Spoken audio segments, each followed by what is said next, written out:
नमस्कार, स्वदेश एजेंडा देख रहे हैं आप और मैं हूं आपके साथ राखी। देश में हर सोशल मीडिया प्लेटफॉर्म पर इस वक्त ग्रोक के स्क्रीनशॉट वायरल हैं। 2029 में पीएम कौन बनेगा से लेकर क्या सोनिया गांधी बार डांसर थी तक कुछ भी पूछो, ग्रोक बिना हिचक सभी सवालों के जवाब देता नजर आ रहा है। कुछ शरारती सवालों पर तो गालियां भी देने लगता है। इस ग्रोक ने सभी को अपनी ओर आकर्षित करके रखा है। ऐसे में सवाल ये है कि आखिर ये ग्रोक है क्या? इसके पास सभी सवालों के जवाब आते कहां से हैं? कैसे ये राजनीतिक दलों के बीच बहस का मुद्दा बन गया है? इसी पर आज हम विस्तार से चर्चा करेंगे। उससे पहले देखिए ये रिपोर्ट।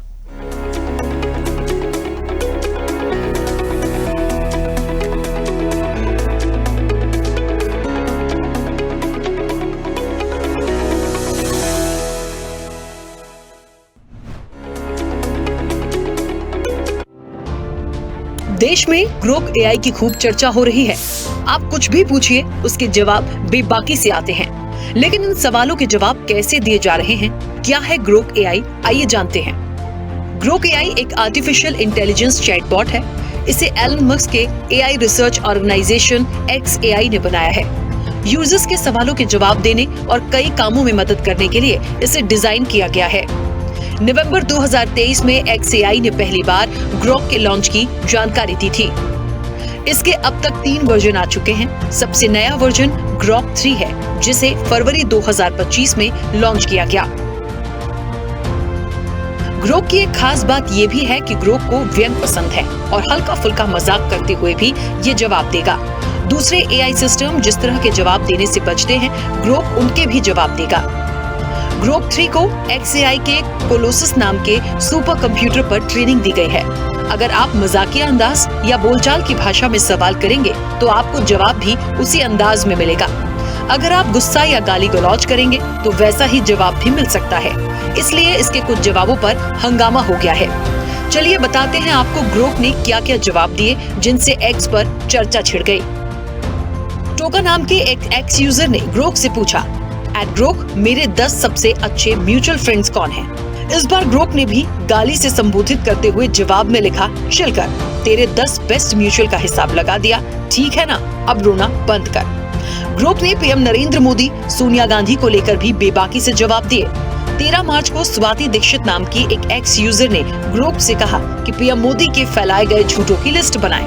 उस पर ग्रोक ने 100 दिनों में काला धन वापस लाने, कोविड-19 को फौरन खत्म करने, मेक इन इंडिया से फायदा होने जैसी बातें शामिल की। एक यूजर ने ग्रोक से पूछा, तुम्हें RSS बीजेपी के लोग गाली क्यों दे रहे हैं? ग्रोक ने जवाब दिया, मैंने उनके स्कैम और प्रोपेगेंडा को बेनकाब कर दिया है, जिससे उनके समर्थक नाराज हो गए हैं। ग्रोक ने अमेरिकी राष्ट्रपति डोनाल्ड ट्रंप और अपने मालिक एलन मस्क को लेकर भी विवादित बयान दे दिए। ग्रोक ने कहा, अज्ञात तथ्यों को इकट्ठा करके मेरा अनुमान है कि 75 से 90% संभावना है कि ट्रंप पुतिन के प्रभाव में है। ग्रोक ने 24 फरवरी को एक सवाल के जवाब में कहा था, एलन मस्क, डोनाल्ड ट्रंप और JD वेंस अमेरिका के सबसे हानिकारक नागरिक हैं। बात यहीं पर खत्म नहीं हुई। एक यूजर ने लिखा है, बीजेपी सरकार जल्द ही भारत में ग्रोक पर बैन लगा सकती है। हालांकि इसे लेकर कोई आधिकारिक बयान नहीं दिया गया है, लेकिन राजनीतिक हलकों में ये बातें चल रही हैं। सोशल मीडिया पर एक तबके का कहना है कि ग्रोक के जवाब कई मुद्दों पर बीजेपी के नैरेटिव को चुनौती दे रहे हैं। हालांकि ग्रोक के जवाबों पर कांग्रेस खुश हो सकती है, क्योंकि उसने राहुल गांधी को मोदी से बेहतर नेता बताया है। अब इन सब के बीच एक बड़ा सवाल है कि आखिर ग्रोक के जवाबों का आधार क्या है। ग्रोक एआई की वेबसाइट पर जाकर या सीधे X पर उसे टैग करके सवाल पूछे जा सकते हैं। सवाल का जवाब देने में ग्रोक 3 स्टेप फॉलो करता है। सबसे पहले इनपुट को प्रोसेस करता है और अपने ट्रेनिंग डेटा का इस्तेमाल करके एक शुरुआती जवाब तैयार करता है। ग्रोक 3 को XAI के कोलोसस नाम के सुपर कंप्यूटर पर ट्रेनिंग दी गई है। ग्रोक अपने जवाब के हर स्टेप में रीजनिंग का इस्तेमाल करता है, जवाब देने में गलतियों को सुधारता है और रिसर्च के लिए डीप सर्च जैसे टूल्स की मदद लेता है। ग्रोक डीप सर्च की मदद से पहले ट्विटर और इंटरनेट से अपडेटेड रियल टाइम जानकारी हासिल करता है और जवाब में शामिल करता है। ये प्रोसेस पूरा करने में ग्रोक को कुछ सेकंड्स ही लगते हैं। अमेरिका में कार्यरत एआई एक्सपर्ट पारस मदान बताते हैं कि कोई एआई मॉडल कितना सटीक और जानकारी वाले उत्तर देता है, ये MMLU और DSM-8K में उसके स्कोर के आधार पर तय किया जाता है। इन दोनों टेस्ट में हर तरह के सवाल पूछे जाते हैं और जवाब के आधार पर एआई मॉडल की ताकत आंकी जाती है। ग्रोक का इस्तेमाल करना ज्यादा आसान और मजेदार है। ऐसे में भविष्य में ग्रोक एआई जैसे चैटबॉट सोशल मीडिया पर चलने वाले किसी भी नैरेटिव पर लोग ग्रोक से सवाल पूछ लेंगे और उसके जवाब के आधार पर नैरेटिव तोड़ने की कोशिश करेंगे। पॉलिटिकल बहस, एजुकेटर्स और स्टूडेंट्स के बीच ग्रोक का इस्तेमाल बढ़ेगा। टीचर, नेता या किसी विषय के रिसर्चर हो, सभी को अब एआई के मुताबिक खुद को अपग्रेड करना होगा। डीप सीक चीन बेस्ड है, जबकि ग्रोक और चैट जीपीटी अमेरिका के हैं। इन सभी पर आपका डेटा सेव होता है। हैकर्स और स्कैमर्स इनका इस्तेमाल करके आपका डेटा निकाल सकते हैं। चैटबॉट के इस्तेमाल से इंटरनेट पर गहराई में मौजूद बरसों पुरानी और किसी भी तरह की इंफॉर्मेशन चुटकियों में निकाली जा सकती है। बच्चे भी इसका इस्तेमाल कर सकते हैं। उन्हें ओवर इन्फॉर्मेशन और अनुचित जानकारियों से बचाना होगा। अभी हाल ही में एक्स का एआई चैटबॉट ग्रोक विवादों में भी फंस गया है। दरअसल हाल ही में ग्रोक ने एक यूजर के सवालों के बाद हिंदी में अपशब्द और गालियों का इस्तेमाल किया था, जिसे लेकर केंद्र सरकार का IT मंत्रालय एक्स के पास शिकायत लेकर पहुंच गया है और अब इसकी जांच होगी। एक बात जो गौर करने वाली है कि जिस तरह से एक्स का एआई चैटबॉट भारत ही नहीं पूरी दुनिया के सवालों के जवाब दे रहा है, खासतौर पर राजनीतिक दलों के दिग्गजों के लिए जो बातें कह रहा है, उससे आपसी मनमुटाव बढ़ने का खतरा भी है। तो क्या सरकार इसे रोकने का प्लान तैयार करेगी और नहीं तो आने वाले समय में इसका स्वरूप कैसा होगा, ये बड़ा सवाल है। चैनल हेड RP श्रीवास्तव के साथ एग्जीक्यूटिव एडिटर राखी वर्मा की रिपोर्ट।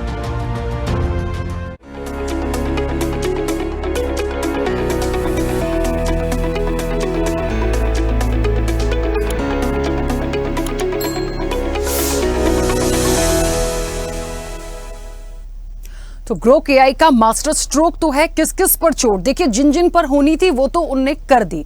अब सबसे बड़ी बात है, आने वाले समय में जो एक क्यूरियोसिटी भी होती है, किसी के बारे में भी हम पूछ ले, हमारे जहन में, हमारे मन में जो भी प्रश्न हैं, हम कुछ भी पूछ सकते हैं, वहां से हमें जवाब मिल रहा है। तो सबसे पहले मूल प्रश्न यही था कि ये जवाब कैसे आ रहा है, कहां से आ रहा है, इतने सेकंड्स में वो कैसे जवाब दे सकते हैं। तो पूरी टीम है देखिए पीछे, प्रॉपर तरीके से अपडेट होकर, किसी की भी प्रोफाइल पर यदि आप सवाल कर रहे हैं तो ग्रोक के पीछे एक टीम है जो उसके साइड से, उसकी प्रोफाइल से चीजें उसको पहुंचाती है। विद इन अ सेकेंड कुछ चीजें वो निकालते हैं और ये जो पूरा अपडेशन है विद इन अ सेकेंड वो आप तक पूरा दे देता है।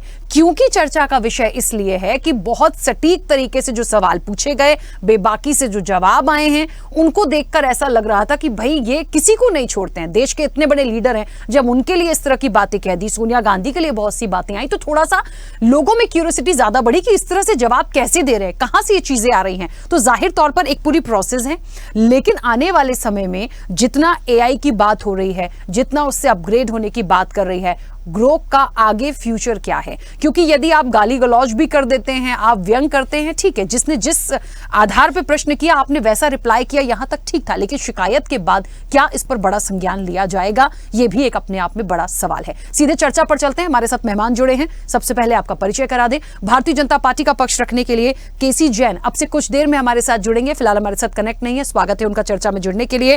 कांग्रेस का पक्ष रखेंगे पवन डोंगरे। पवन जी बहुत स्वागत चर्चा में जुड़ने के लिए। राजनीतिक विश्लेषक हैं निपुण आलम बयान। निपुण जी आपका भी बहुत स्वागत है। वरिष्ठ पत्रकार उचित शर्मा हमारे साथ अब से कुछ देर में जुड़ेंगे, उचित जी का भी स्वागत है।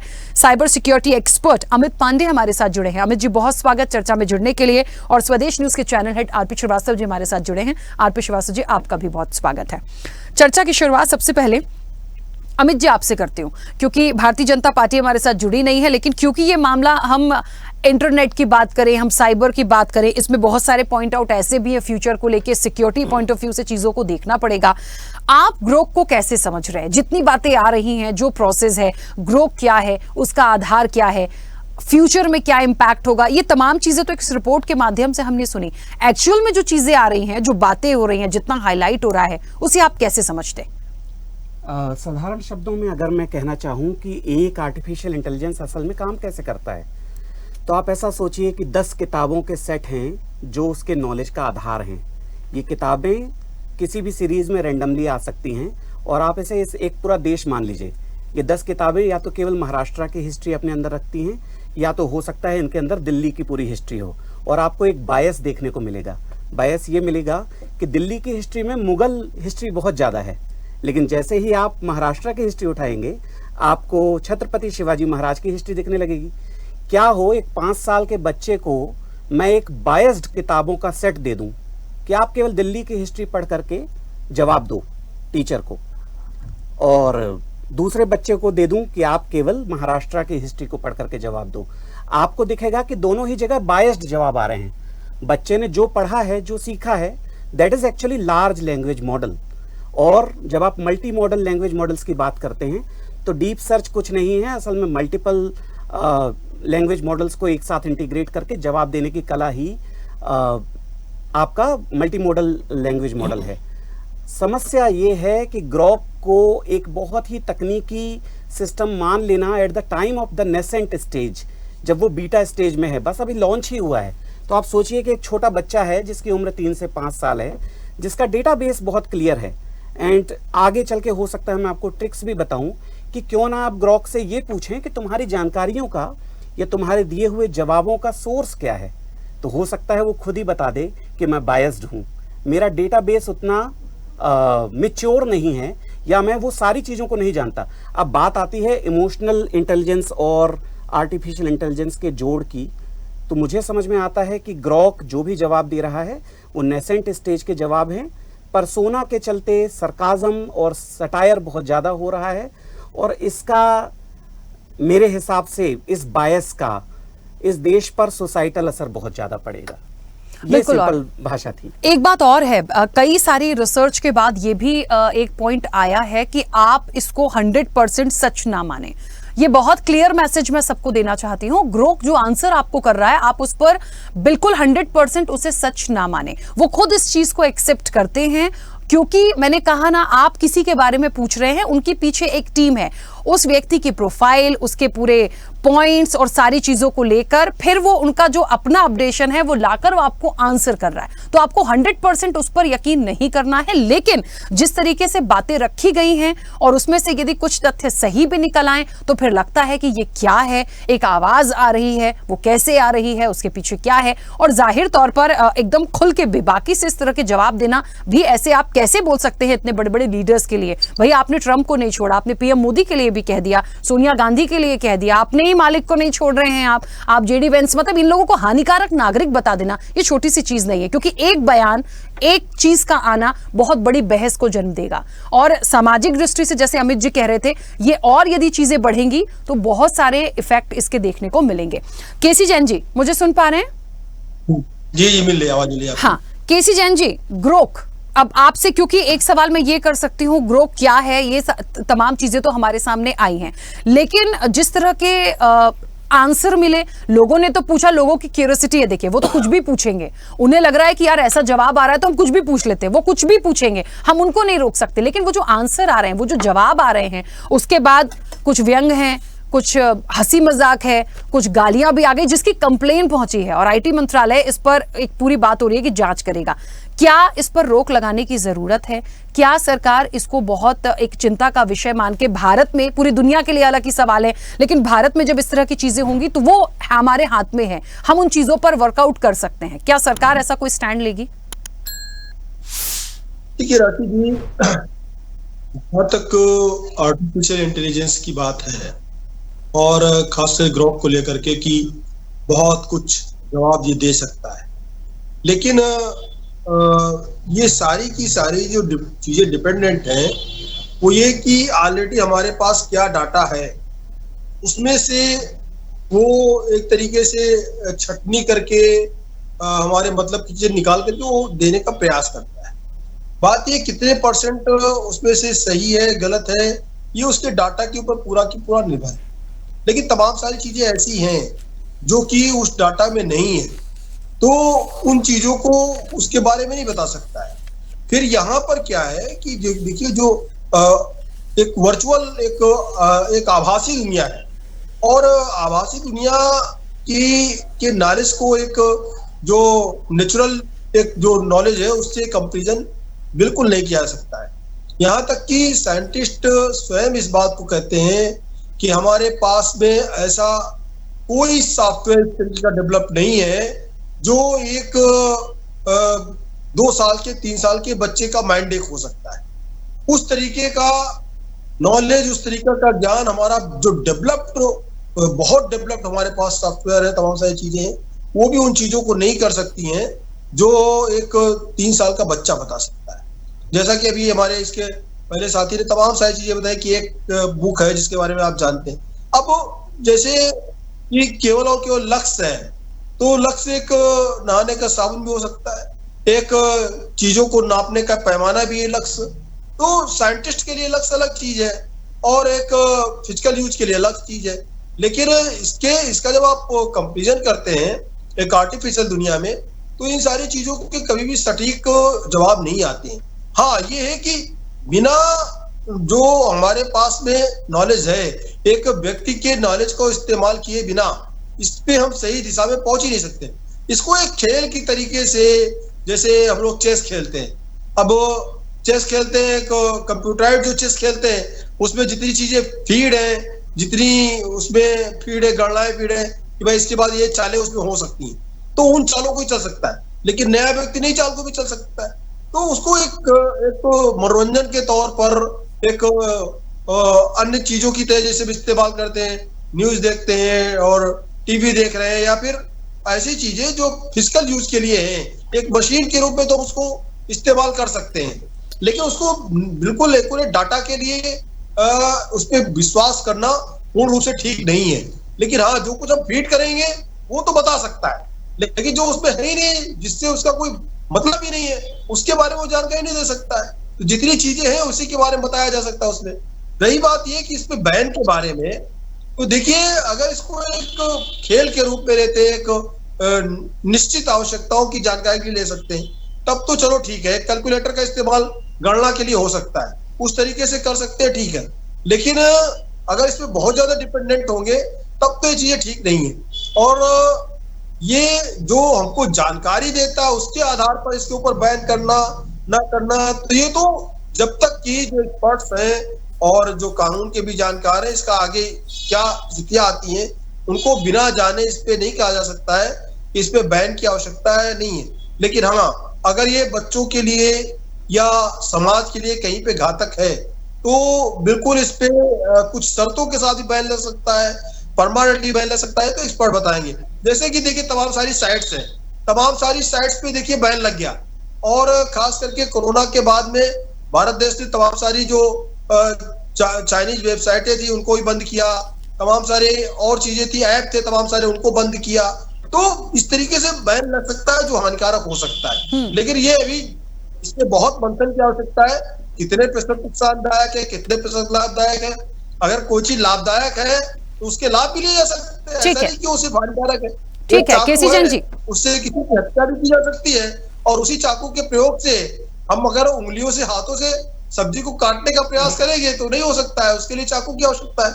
लेकिन दुरुपयोग और सदुपयोग दोनों है, तो इसको तो बहुत गहराई में जाके समझना पड़ेगा और मंथन करना पड़ेगा, और एक्सपर्ट की राय के बिना इस पे कुछ नहीं कहा जा सकता है कि अभी इसको बैन करने की आवश्यकता है या आगे चल के आवश्यकता है। ठीक है, देखिए एक बात तो बहुत क्लियर हो गई है, सभी लोग कह रहे हैं 100% उनके जवाबों पर यकीन मत करिए, एक बात बहुत क्लियर है। दूसरी चीज ये कि एक बात कहना चाहती हूँ, पवन जी आपसे भी मैं इसकी राय लूंगी, लेकिन एक छोटी सी बात कहना चाहती हूँ। इस विषय पे बहुत ज्यादा देखने के बाद एक बात आई है, और वो इतनी सी है कि जब कहीं पे कोई प्रदर्शन हो रहा होता है, हंगामा हो रहा होता है, राजनीतिक रूप से कोई घटनाएं हो रही होती हैं, आप देखिए कई ऐसी सोशल मीडिया पर साइट्स भी हैं, लोगों की प्रोफाइल देखी जाती है, जो लोग पोस्ट ज्यादा भड़काऊ डालते हैं उनको बैन करने की बात की जाती है। यदि मान लीजिए इस तरह की स्थिति हो रही है और वहां पर कोई इससे रिलेटेड एक सवाल ग्रोक से कर ले कि इस घटना के लिए आप किसको जिम्मेदार मानते हैं, बताइए कौन है, और ग्रोक ने किसी राजनीतिक राजनीतिक दल का नाम ले लिया तो सर आग लग जाएगी। तो वो आग ना लगे उसके लिए पहले हमें वर्कआउट करना पड़ेगा। ये वो चीजें मैं रख रही हूं यहाँ पे जिनका होने का बहुत चांसेस है। हमारे देश में बहुत सारे मुद्दे ऐसे चल रहे हैं जो कहीं ना कहीं आप देख रहे हैं किस तरह से सौहार्द बिगड़ रहा है। तो एक चिंता का विषय तो है, ये बात बिल्कुल सही है कि सरकार इसको संज्ञान में ले।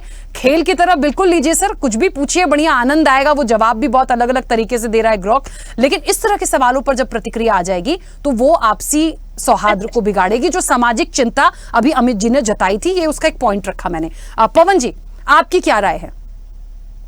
देखिए राखी जी, मैं आपको इतिहास में ले जाना चाहता हूं। कई दिनों पहले जब राजीव गांधी जी ने कंप्यूटर्स को इंडिया में लाने का स्टार्ट किया था, उस समय आप देखिए कि लोगों ने कंप्यूटर्स के बारे में कहा था कि ये पूरे भारत के लोगों को जॉबलेस कर देगा और इस पे बैन आना चाहिए, क्योंकि अगर ये 100 लोगों का काम अकेला कंप्यूटर करेगा तो इंसान क्या काम करेगा, तो इसको बैन करना चाहिए। ऐसा बोलकर कई लोगों ने उसके ऊपर आक्षेप व्यक्त किया था। आज आर्टिफिशियल इंटेलिजेंस का जमाना है, जमाना रॉकेट के तेजी से आगे बढ़ रहा है। इंडिया के बच्चों का, इंडिया के लोगों का जो स्किल है, जो इंडिया के लोगों का ब्रेन है, वो इतना इंटेलिजेंट है कि आपको बताता हूं कि वर्ल्ड में उसकी सराहना की जाती है। हमारे जो सॉफ्टवेयर इंजीनियर्स है, हमारे जो डॉक्टर्स है, वो वर्ल्ड वाइड हायर किए जाते हैं। तो ये जो ग्रोक सॉफ्टवेयर है, ये इलॉन मस्क जी ने जो सॉफ्टवेयर बनाया है, और ये ग्रोक सॉफ्टवेयर आज इंट्रोड्यूस वो कर रहे हैं आर्टिफिशियल इंटेलिजेंस को लेकर। एक होता है ह्यूमन इंटेलिजेंस और दूसरा होता है आर्टिफिशियल इंटेलिजेंस। आर्टिफिशियल इंटेलिजेंस को ह्यूमन इंटेलिजेंस फीडबैक देता है, यानी जितना फीडबैक ग्रोक को इंटरनेट के थ्रू जो ह्यूमंस ने फीड वहां पे दिया हुआ है, वही फीड को वो कंप्लाई करेगा, उसको एब्जॉर्ब करेगा और वो लोगों के सामने रखेगा। दूसरी बात है, ग्रोक को आप कितना ऑथेंटिक करते हैं, इसके ऊपर भी बहुत बड़ा प्रश्न चिन्ह है। देखिए, जैसे अमेज़न का एक सॉफ्टवेयर है जिसका नाम है एलेक्सा। एलेक्सा और ग्रोक में बहुत बड़ा अंतर नहीं है। एलेक्सा जो है, ये भी एक सॉफ्टवेयर है जिसको अगर आप कोई भी प्रश्न, तो वो उत्तर वहां से देता है। उसके अंदर जितनी जानकारी फीडेड है, उतनी जानकारी वो इमीडिएटली देता है। तो कई बच्चे मैथ्स के सम पूछते हैं, कई उसको टेबल्स पूछते हैं एलेक्सा से, कई बच्चे किसी व्यक्ति के बारे में मालूमात लेते हैं। ग्रोक का भी वैसा ही है। ग्रोक आर्टिफिशियल इंटेलिजेंस का एक सॉफ्टवेयर है। इंडिया के लोग बहुत इंटेलिजेंट है। इंडिया के लोग जानते हैं कि आर्टिफिशियल इंटेलिजेंस को कितना सीरियसली लेना चाहिए और कितना उस पर रिलाय करना चाहिए। निश्चित रूप से आप जो बोल रहे हैं कि भाई उसने अगर किसी का नाम ले लिया, ठीक है, ले लिया, तो वो जानकारी लोग इंटरनेट के थ्रू भी माध्यम से ला सकते हैं, लेकिन हमने उसको अभी ग्रो होने का चांस देना चाहिए। हमने ये नहीं सोचना चाहिए कि ग्रोक के ऊपर हम बैन कर दे या ग्रोक को हम इंडिया से निकाल दे, तो हमारे बच्चों की जो सोच है, जो विकास है, वो भी तो कहीं ना कहीं घुटमड़ जाएगा। इंडिया का जो नौजवान यूथ है, आज देखिए सोशल मीडिया को जो इंडिया के यूथ यूज करते हैं, तो बहुत अच्छी तरीके से यूज कर रहे हैं, यानी व्हाट्सएप, उसके बाद अच्छा पवन जी आपका ये मत कि फिलहाल उसको ग्रो करने दिया जाए ग्रोक को, इसलिए तो नहीं है कि कांग्रेस को बहुत सराहना मिल गई है, बीजेपी की बहुत ज्यादा गलत कमेंट्स आए हैं। कांग्रेस बीजेपी नहीं, राखी जी मैं आपको एक बात बताना चाहता हूं, मैं पार्टी वाइज बात नहीं कर रहा हूं, मैं इंडिया के ग्रोथ की बात कर रहा हूं। इंडिया के बच्चों को जब तक आप वर्ल्ड वाइड एक्सप्लोर नहीं करेंगे, तो नई चीजों के बारे में उनको जानकारी कैसे होगी। और अगर हम ग्लोबल कॉम्पीट करना चाहते हैं, हम इंडिया को वर्ल्ड लेवल के ऊपर ले जाना चाहते हैं, तो डेफिनेटली एक्सपोजर हमने हमारे बच्चों को देना चाहिए, कंट्रोल भी रखना चाहिए। हमने देखना चाहिए कि हमारा बच्चा क्या सर्व कर रहा है, ग्रोक से किस तरीके के क्वेश्चंस पूछ रहा है, उसको हम फिल्टर कर सकते हैं। लेकिन मैं किसी राजनीतिक पार्टी को या दल को सपोर्ट न करते हुए टेक्नोलॉजी को सपोर्ट कर रहा हूं। मैं कहना चाह रहा हूं कि टेक्नोलॉजी को वर्ल्ड वाइड एक्सप्लोर करना चाहिए, क्योंकि Indians are the best brains in the world. ठीक तो है, ग्रोक हो या और कोई सॉफ्टवेयर हो, इंडियन ब्रेन को कोई तोड़ नहीं है। बिल्कुल ठीक है। आपकी एक बात से तो मैं सहमत हूं कि हम उस चीज की मॉनिटरिंग करेंगे, हम देखेंगे कि वो जो बच्चे हैं खासतौर पर वो क्या प्रश्न कर रहे हैं। सर उनको तो हम बता सकते हैं, लेकिन हम ग्रोक को नहीं बता सकते, क्योंकि वो जो आंसर आएगा वो हमारे बच्चों पे क्या इफेक्ट डालेगा, हमको उस पॉइंट पे भी जाना है। मैं विरोध की बात नहीं कर रही हूं, लेकिन मैं हर लॉजिक पर बात करूंगी, क्योंकि बहुत सारे पॉइंट्स है। यदि प्रॉफिट है कि हम अपग्रेड होंगे, हमारा नॉलेज बढ़ेगा, तो हमारा डिसएडवांटेज क्या होगा हमें वो भी तो देखना पड़ेगा। हमारे पास बहुत सारी चीजें हैं इसके लिए। निपुण जी, अमित जी बस एक सेकंड आ रही है। निपुण जी मुझे सुन पा रहे हैं? जी बिल्कुल सुन पा रहा हूँ। निपुण जी, क्या आपकी क्या राय है ग्रोक?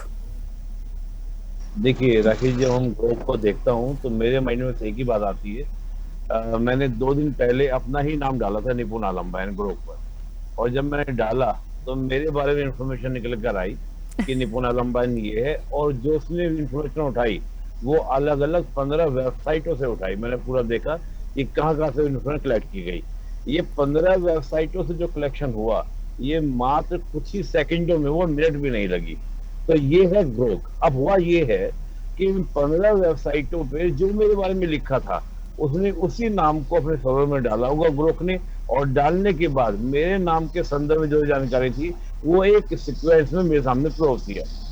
होता क्या है कि जब हम एक लीडरशिप की बात करते हैं, पीएम मोदी की बात करें, वर्ल्ड लीडर की हम बात करें, उनके बारे में कुछ पॉजिटिव भी लिखा जाता है सोशल मीडिया पर, कुछ नेगेटिव भी लिखा जाता है। हुआ ये है कि ग्रोक ने अभी उसी को फिल्टर नहीं किया। जो एक फिल्टर होना चाहिए था कि भाई मान लीजिए पीएम मोदी के बारे में, कि पीएम मोदी एक पॉलिटिशियन है, पीएम मोदी एक प्राइम मिनिस्टर है, उनकी इस मामले में तारीफ होती है, आलोचना इस तरह से करते हैं। अगर इस रूप में पेश होता तो मुझे लगता है कि कोई समस्या नहीं होती।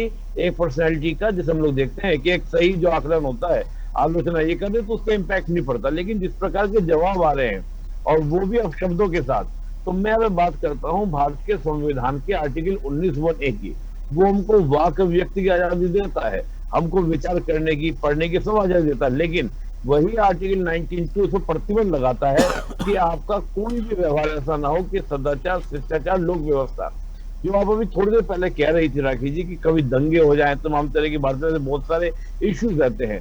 मान लो उस दंगे को लेकर किसी ने डाला के ऊपर, और उसमें क्या होगा कि पहले से बहुत सारी वेबसाइटों पे नेगेटिव इंफॉर्मेशन डाली गई होगी, तो वो वहां से उठाकर उसको क्या करेगा, पब्लिक को एग्जैक्टली, इसीलिए मैंने बात कही थी।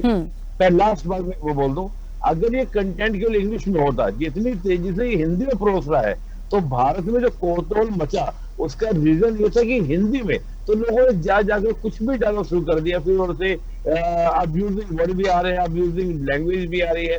तो मुझे लगता है कि देखिए, आपको अभिव्यक्ति की आजादी है, तकनीक से हमें दूर नहीं जाना है। जो पवन जी वैसा बोल रहे हैं, बिल्कुल सही बोल रहे थे, तकनीक हमें चाहिए, लेकिन हमें ये भी देखना है ना कि वो तकनीक हार्मफुल है या यूजफुल है। अगर यूजफुल है तो वेल एंड गुड, अगर हार्मफुल है तो मैं ये नहीं कह रहा कि आपको गो को खत्म कर देना है। आवश्यकता ये है कि उसमें थोड़ा सा रेगुलेशन होने चाहिए, नियम होने चाहिए, ताकि सोसाइटी में इस प्रकार की चीजें ना आए। आप और हम तो बड़े हैं, समझदार हैं, पढ़ रहे, पढ़ा रहे हैं, सब कुछ कर रहे हैं, लेकिन एक 10 साल का युवा, 12 साल का, 15 साल का युवा, 16 साल का युवा, उस पर क्या इम्पैक्ट पड़ेगा इस तरह की इन्फॉर्मेशन का, जो सोनिया गांधी जी के बारे में लिखा गया। मैं तमाम तरह का सर्च कीजिए, आपको बहुत सारी चीजें ऐसी मिलेंगी जिसको देखकर दिमाग झना जाएगा। तो मैं समझता हूँ कि उस तरह की चीजों को लेकर एक रेवोल्यूशन होना चाहिए। और आप यकीन मानिए, मुझे जो पता चला है, जानकारी मिली है, हमारी जो आईटी मिनिस्ट्री है वो पूरा इसमें रिसर्च कर रही है कि आखिर वो काम कैसे कर रहा है, उसमें इन्फॉर्मेशन आ कैसे रही है, और इसको हम कैसे दुरुस्त करें ताकि सही इन्फॉर्मेशन आए। और खुद अमेरिका, यानी कि अब जिससे एलन मस्क के आपने कहा, बिल्कुल सही, लेकिन जो जन्म देने वाला व्यक्ति जिसने बनाया, उसी के बारे में कहा जा रहा है कि नेगेटिव इन्फॉर्मेशन आ रही है, तो वो खुद सिर पकड़ के बैठे होंगे, ये क्या बना दिया, बवाल बना दिया। हाँ, यहाँ पे मैं एक बात और कहूंगा, एलन मस्क ने जो बात कही थी कि मैं एक ऐसा एआई टूल बनाऊंगा जिस पर फ्रीडम होगी पूरी तरह, कोई किसी तरह का लिमिटेशंस नहीं होगी, कोई प्रोविजंस नहीं होंगे, कोई कंट्रोल नहीं होगा। तो उन्होंने बनाया, तो उसका नेगेटिव इम्पैक्ट भी सामने दिख रहा है। जरूरत है कि एक रेगुलेशन होना चाहिए, और रेगुलेटिंग बॉडी के थ्रू इन सब चीजों को कंट्रोल भी करना चाहिए कि इन्फॉर्मेशन एक सही तरीके से परोसी जाए। बिल्कुल सही बात है, बिल्कुल सही। इसी चीज को थोड़ा आगे बढ़ाऊंगी। उचित जी, मुझे सुन पा रहे हैं? जी जी राकेश जी बोलिए। उचित जी, ये बात तो है, देखिए थोड़ा सा क्योंकि सामाजिक दृष्टि से, राजनीतिक रूप से यदि जो आंसर्स आए हैं या अपकमिंग आने वाले समय में आ सकते हैं, थोड़ा वो चिंता का विषय है। लेकिन नॉर्मल कोई क्या जानकारी जुटा रहा है, उनको क्या रिस्पॉन्ड मिलता है, वो एक अलग बात है। लेकिन जिस तरह की जानकारियां अभी तक लोगों ने जुटाने की कोशिश की है, अच्छा लोग भी बड़े, अब किसी व्यक्तिगत कोई टिप्पणी तो हम नहीं कर सकते हर एक व्यक्ति पे, उनके भी क्वेश्चन देखिए, कहीं तो पीएम मोदी के लिए पूछ लिया, सोनिया गांधी को नहीं छोड़ रहे। और सबसे वाकई में ये बहुत इंटरेस्टिंग बात थी कि जहां का ये सॉफ्टवेयर, जहां से ये चीजें आ रही हैं, वहीं के राष्ट्रपति को आप हानिकारक बता रहे हैं। तो मुझे तो ये लगता है कि ये जो चीजें हैं, ये वाकई एक मूल्यांकन करने का विषय है कि कैसे इन चीजों को बैलेंस किया जाएगा। आप इसके क्या इम्पैक्ट देखते हैं?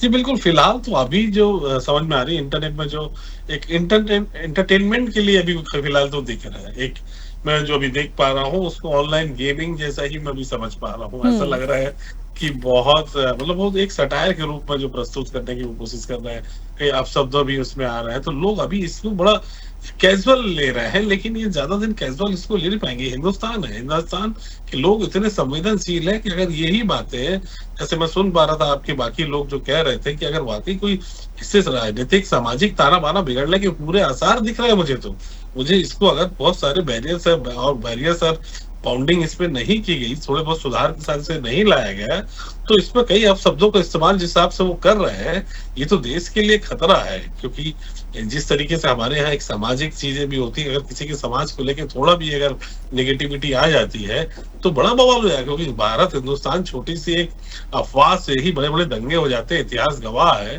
तो ऐसा लगता है कि ये चीजें हालांकि जो दे रहे हैं, जो परोस रहे हैं, जो समाज को वो देने की कोशिश कर रहे हैं, तो वो कोई नया नहीं है। आप और हम सब उन चीजों से वाकिफ है, वो चाहे एलन मस्क को लेके हो, चाहे वो ट्रंप को लेके हो, चाहे मोदी जी को लेके हो, सोनिया जी को लेके हो, जो बातें वो कर रहे हैं और प्रस्तुत कर रहे हैं। लेकिन फिलहाल की सिचुएशन तो अभी जो वो बाल अवस्था में दिख रहा है और लोग अभी खेल रहे हैं, राखी जी, अभी लोग उससे खेल रहे हैं और वो लोगों से खेल रहे हैं। मुझे लगता है कि ये बहुत ही फौरी तौर पे प्रस्तुत किया गया है। इसके कई पैरामीटर अभी और आएंगे या कई रिफाइंड वर्जन ये शायद प्रस्तुत करेंगे, क्योंकि ये अभी एक आपको यूज टू होने के लिए, जैसे उन्होंने 30 दिन इसको फ्री किया है, फिर शायद चार्जेबल करेंगे, लेकिन इनको वैसे ही ये समहाउ एक एलेक्सा जैसे ही है, आप इसे कह सकते हैं। लेकिन एलेक्सा में कुछ लिमिटेशंस है, यहाँ कुछ लिमिटेशंस नजर नहीं आ रही है, ये हार्मफुल है थोड़ा सा। बिलो 18 वाकई जो कह रहे थे निपुण जी की, जो नीचे के लोग जो बहुत मैच्योर नहीं है, अगर उन लोग इस तरीके की चीजें देखते हैं और उनको जो हम परोस रहे हैं वो किस टाइप के सोच के साथ आगे बढ़ेंगे, क्या सोचेंगे, तो बहुत डिफिकल्ट होगा। तो मुझे लगता है कि इस पे जैसे हमारे आईटी मंत्रालय ने इस पे संज्ञान लिया है, तो उनको और संजीदगी के साथ इस पे चर्चा करके, बात करके, और या कैसे कुछ बैरियर्स के साथ इसे भारत में प्रस्तुत किया जाएगा, ये करना चाहिए। क्योंकि हर एक आईटी, जब भी कोई आविष्कार होता है, उसकी नेगेटिव पॉजिटिविटी दोनों आती है। चाहे वो आप रॉकेट को ऊपर ले आ लीजिए या रॉकेट किसी देश पे हमला के लिए भी डाल दीजिए, तो सभी चीज के जो है नेगेटिव पॉजिटिव है, आप किस तरीके का उपयोग करते हैं। लेकिन भारत देश जहाँ की हम बात करें, आप देखिए कि कितने राजनीतिक लाभ लेने की कोशिश करने लगे हैं लोग। मोदी जी को लेके लोग क्या क्या सभी चीजें आपने फेसबुक में ग्रोक से निकाल के, अभी मैं पिछले 4 दिन से देख रहा हूँ कि ग्रोक से निकाल के हर बड़े नेता का एक पूरा का पूरा उनका बायोडाटा फेसबुक में चिपका दिया जा रहा है। और लोग उस पर चर्चा बनी हुई है कि देखो, हम कह रहे थे ना मोदी जी ऐसे नहीं है, हम कह रहे थे ना कि भारतीय जनता पार्टी ऐसी नहीं है, हम कह रहे थे कि सोनिया गांधी ऐसी नहीं है। तो वो मतलब उनका कहना है कि हैंस प्रूफ, ग्रोक में अगर कुछ दिया है तो वो सर्वमान्य सत्य है, और ये बताने की चेष्टा सभी राजनीतिक लोग कर रहे हैं। हकीकत में वो जो भी हवा में जो चीजें तैर रही हैं, खबरें जो आपने हमने सबने मिल के डाली है, उन खबरों के निचोड़ निकाल के वो आप और हमारे सामने प्रस्तुत कर रहे हैं। जैसे चैट जीपीटी में हम देखते हैं या गूगल में हम सर्च करो तो किसी चीज को वो देखते हैं, तो वो कोशिश वही कर रहे हैं।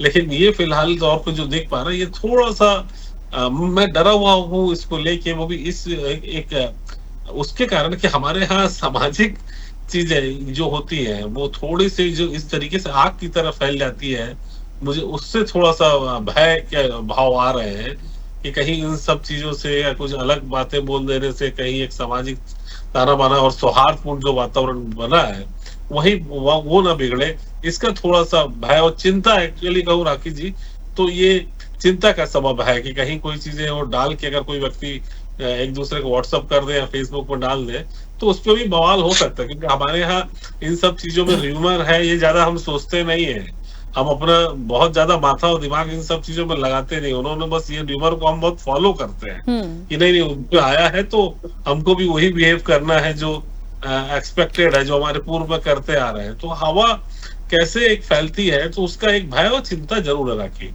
बिल्कुल ठीक बात है। आरपी श्रीवास्तव जी, 2 सवाल हैं। एक तो पहला ये कि आप ग्रोक को कैसे समझ रहे हैं इतनी चीजें आने के बाद। दूसरा मूल प्रश्न है, जैसे निपुण जी अभी कह रहे थे कि जब उन्होंने अपना ही नाम डाला तो उनके पास बहुत सारी जगह से जो डिटेल्स आई वो पूरी की पूरी आ गई, मतलब उनकी जितनी प्रोफाइल्स होंगी, जितनी जानकारियां अलग अलग वेबसाइट से आ गई। ये इसमें एक आने वाले इम्पैक्ट में आज एक चीज मैंने पढ़ी, वो ये थी कि आपकी जो पूरा डेटा है वो अलग अलग जगह पर है, यदि वो जाता है तो स्कैमर्स जो होते हैं, डेटा लीक होने की जो बात होती है, मतलब आप सोचिए आप कितने सिक्योर होंगे, आपकी पूरी जानकारी वहां है। इन फ्यूचर किसी भी बड़े लीडर्स के साथ तमाम सिक्योरिटी देखिए होती है, लेकिन यहां पे मूल प्रश्न ये है कि उसको कौन देखेगा, उसकी गारंटी कौन लेगा कि कोई मिसयूज नहीं होगा या इस तरह की चीजें नहीं होंगी। देखिए राखी, जहाँ तक मिसयूज करने की गारंटी की बात है, ये तो टेक्नोलॉजी है और गारंटी तो कोई नहीं ले सकता।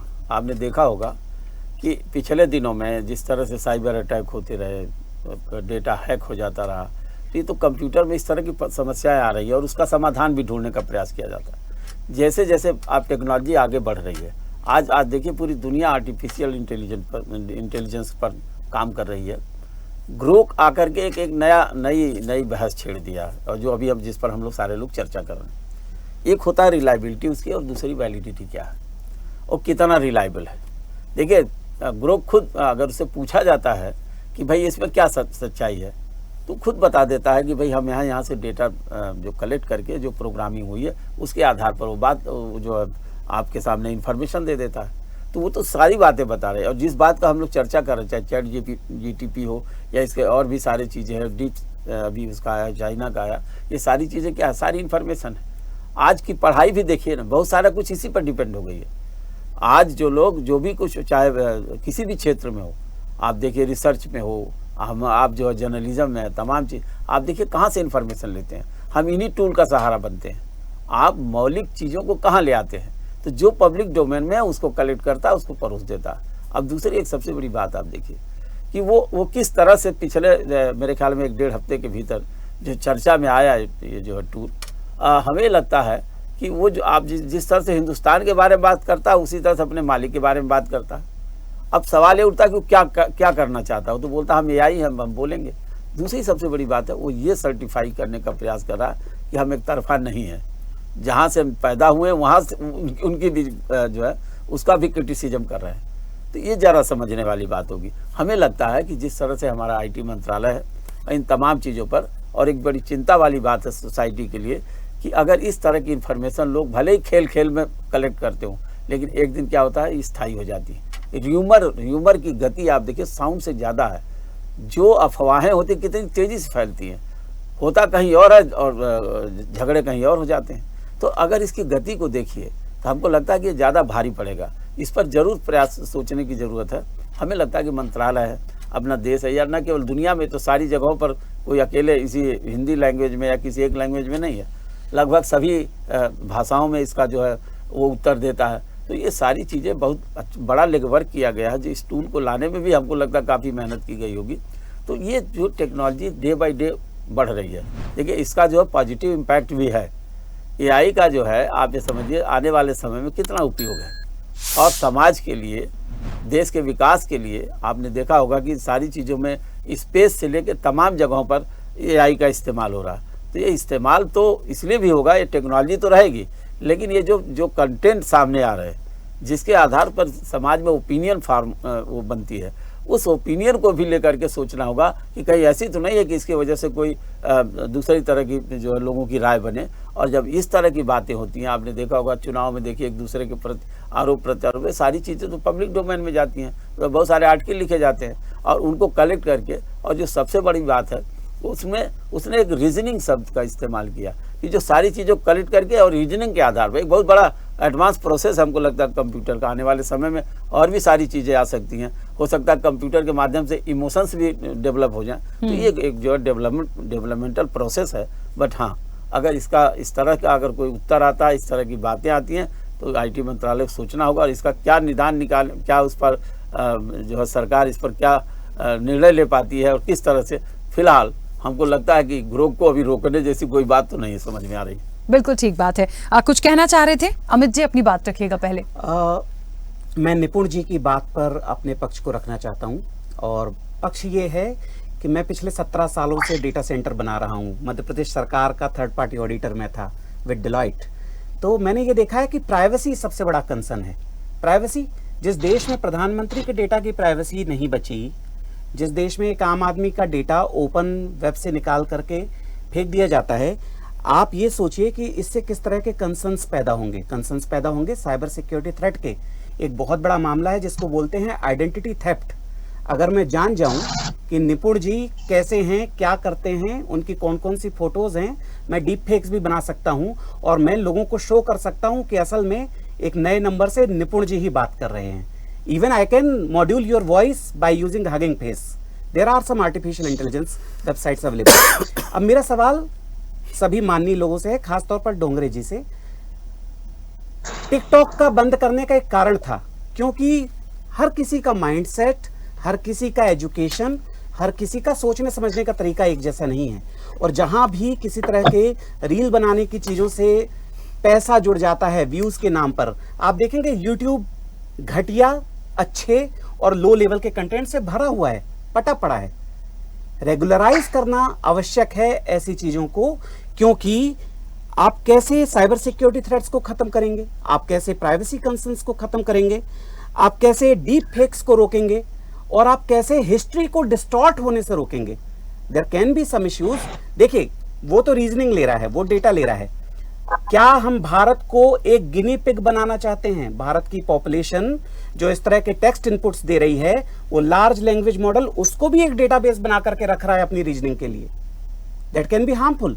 दैट इज द रीजन कि जैसे प्राइवेसी का रेगुलेशन 2018 में आया था by European Union, GDPR, general data privacy regulation, मेरे हिसाब से अगस्त में यूरोप ने आर्टिफिशियल इंटेलिजेंस पे भी एक एक्ट बना दिया है। भारत को सेंट्रलाइज्ड वे में बैरियर्स बनाने की कोशिश करनी चाहिए जो एथिक्स, मोरालिटी और कंट्रोल्ड एनवायरनमेंट क्रिएट करने की कोशिश करें। प्लीज। बिल्कुल ठीक बात है। क्योंकि पवन जी सवाल उन्होंने आपसे लिया था तो पहले आंसर कर दीजिए आप। या देखिए, इन्होंने जो सवाल किया है कि प्राइवेसी और बाकी सारी चीजों की जो बात की, मैं निश्चित आप जो बोल रहे हैं उससे सहमत हूं। मैं आपको ये नहीं बता रहा हूं कि आप जो बोल रहे हैं उसमें किसी तरह का कोई मेरे तरफ से दूसरा उसका ओपिनियन या कुछ है। मैं सिर्फ आपको ये बोलना चाह रहा हूं, देखिए आर्टिफिशियल इंटेलिजेंस से ज्यादा इंटेलिजेंट रहेगा ह्यूमन इंटेलिजेंस। मैं बार बार आपको बता रहा हूं, आर्टिफिशियल इंटेलिजेंस क्रिएट करने वाला व्यक्ति ह्यूमन ब्रेन है, यानी हर चीज को कंट्रोल करने की ताकत आखिरी में ह्यूमन ब्रेन की है। उसी तरीके से इस चाहे ग्रोक हो या और कोई आर्टिफिशियल इंटेलिजेंस हो, इंडियन गवर्नमेंट या अपना IT सेक्टर जब उसके ऊपर कंट्रोल लगाएगा, जब उसके ऊपर कुछ अंकुश लगाएगा, जैसा आपने टिकटॉक की बात की, टिकटॉक बैन कर दिया गया ना, तो टिकटॉक बैन करने के बाद में वो पूरी तरीके से इरेडिकेट हो गया। आज कोई भी व्यक्ति टिकटॉक के ऊपर जा नहीं सकता है क्योंकि उसको निकाल दिया गया है। इलीगल तरीके से भी उसको यूज नहीं किया जा सकता है क्योंकि ह्यूमन ब्रेन ने उसको पूरी तरीके से निकाला है। उसी तरीके से ग्रोक हो या कोई भी आर्टिफिशियल इंटेलिजेंस हो, जो ब्रेन है, इंडियन ब्रेन है, वो उसको फिल्टर करेगा। और ना केवल इंडिया मगर वर्ल्ड में हर कोई व्यक्ति अपने अपने कंट्री में अपने हिसाब से करेंगे। जैसे अगर हम साउथ कोरिया की बात करते हैं, या आप देख लीजिए कुछ ऐसे देश है जहां पर इंटरनेट पूरी तरीके से बैन है, जहां पे मोबाइल फोन्स पूरी तरीके से बैन है।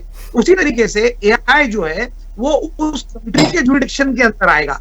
इंडियन गवर्नमेंट ये डिसीजन लेगी कि इस AI को कितना प्रमोट किया जाए और कितना नहीं किया जाए। अगर उनको लगता है, गवर्नमेंट को अगर लगता है कि ये लोगों के हित का नहीं है, ये लोगों को नुकसानदायक हो रहा है, ये भारत की जनता के लिए किसी तरह का प्रॉब्लम क्रिएट कर रहा है, तो डेफिनेटली इंडियन गवर्नमेंट उसके ऊपर बैन लगा देगी। मगर मेरा आपको ये बोलना है, बैन लगाना वगैरह ये तब की बात होगी जब किसी तरह का नुकसान इस ग्रोथ सॉफ्टवेयर की वजह से होगा या कुछ प्रॉब्लम्स आएंगे। मुझको ये बोलना है आपको कि इंडिया के, भारत के अपने सारे नौजवानों को, सारे लोगों को वर्ल्ड लेवल के ऊपर अगर हमको लेके जाना है तो हमको आर्टिफिशियल इंटेलिजेंस को भी ब्रेक करने की ताकत उनके ब्रेन्स में तैयार करनी पड़ेगी। थोड़ी देर पहले निपुण जी ने कहा कि सारे सॉफ्टवेयर्स को कंप्लाई कर वो इंफॉर्मेशन आपके सामने रख देता है, लेकिन वो रखते समय भी उस व्यक्ति की वो चॉइस होती है। आखिरी कॉल कौन लेता है? वो खुद व्यक्ति लेता है कि ये जो बता रहा है ये सही है या गलत है। जैसा आपने थोड़ी देर पहले कहा, टोकरे जी आपसे मेरा ये प्रश्न है, हम पूरे सब लोग रहने के बाद में भी मुझको इमीडिएटली मेरे ब्रेन ने मैसेज दे दिया कि मुझसे सवाल पूछा जा रहा है और मुझको इसका जवाब देना है, क्योंकि ह्यूमन ब्रेन को डिसीजन लेने का पावर सबसे ज्यादा है। आर्टिफिशियल इंटेलिजेंस जो भी चीजें हमारे सामने रखेगा, ह्यूमन ब्रेन उसको फिल्टर करेगा, उसको देखेगा, परखेगा, और जहां पे ये चीजें घातक होती जा रही है गवर्नमेंट उसको पूरी तरीके से डिलीट करेगी। पेरेंट ठीक है पवन जी, ठीक है। अब देखिए सबका अपना एक मत हो सकता है। केसी जैन जी, थोड़ा सा इस बात को मैं ऐसे लाती हूँ, अभी अमूमन जैसे सभी लोग कह रहे थे, एआई को तो देखिए बढ़ाने की बात हो रही है, आर्टिफिशियल इंटेलिजेंस को लेकर तो ना जाने कितनी ग्रोथ को हम आने वाले समय में देख रहे हैं।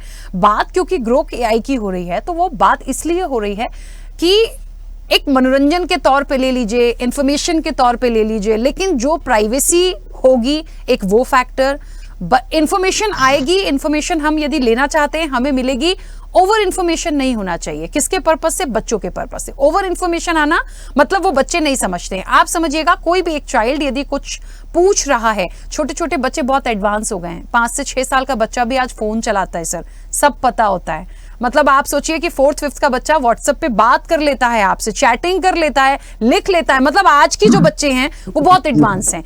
वो क्या पूछ रहे हैं, उन्हें क्या मिल रहा है, क्या उनका माइंड इतना शार्प है?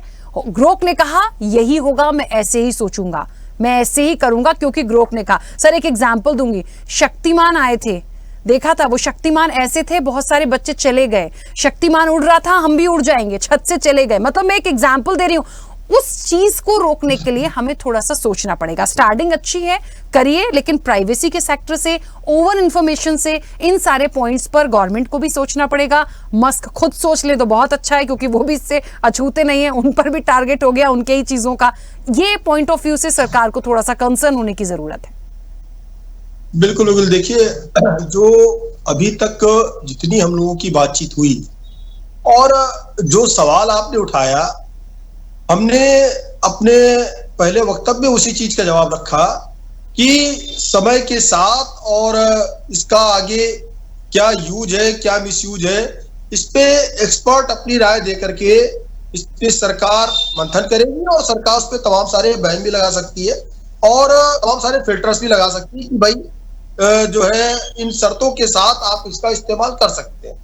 जैसे कि तमाम सारी साइटें हैं जो कि वयस्क के लिए, तो अगर वो मैच्योर लोगों के लिए, वयस्क के लिए, तो उस पर यह रहता है कि भाई आप 18 साल से ऊपर है क्या, तो उस तरीके से तमाम सारी चीजें हो सकती है। लेकिन देखिए यहाँ पे जो चीजें आई उसमें से जो बात आई कि साइबर सिक्योरिटी थ्रेट हो सकता है इसमें, साथ ही साथ डीप फेक के द्वारा लोगों को एक वर्चुअल रूप से दूसरा व्यक्ति उसको पूरा की पूरा इस्तेमाल कर सकता है, वर्चुअल रूप से दूसरा व्यक्ति बन सकता है, सेम वॉइस, सेम पिक्चर, तमाम सारी चीजें, और वो बातचीत ऐसे करेगा आर्टिफिशियल इंटेलिजेंस का उपयोग करके, एक वर्चुअल इमेज बना करके, लगेगा कि वो व्यक्ति ही बातचीत कर रहा है। तो ये बहुत घातक हो सकता है।